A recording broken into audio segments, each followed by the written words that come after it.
In this video, we will understand an extra permission from the order and delivery, take full payment first and then allow to deliver garments.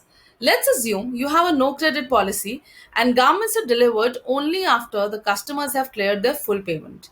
We can configure the order generation workflow by using an extra permission so the operators will be forced for the advance payment and to clear dues before delivering the garments. In this video tutorial, we will understand how to enable this workflow. Also remember that this workflow will only work in conjunction with the extra permission order and delivery section. Ask for advance at the order generation and payment before delivering the garments. Let's search for a customer.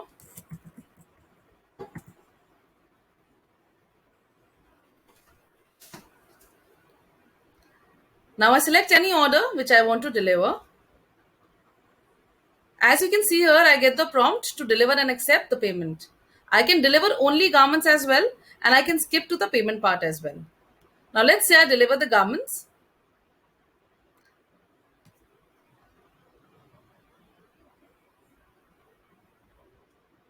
I get the prompt to accept the payment then. The payment is accepted. Now let's go to the SuperAdmin and change this workflow.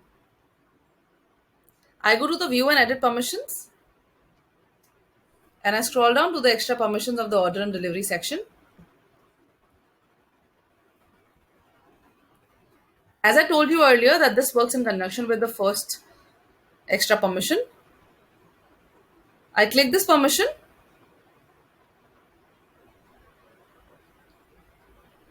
and click on update.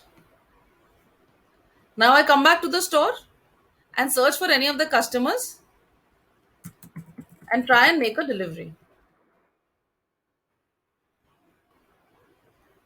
I select one of the orders. As you can see here, I can accept the payment and deliver, but I need to accept the payment first and then only I can deliver the garments. I accept the payment for the 8 garments and now I'm getting the prompt to deliver the garments. I hope you now understand the importance of this extra permission where you can only deliver the garments post the complete payment is received.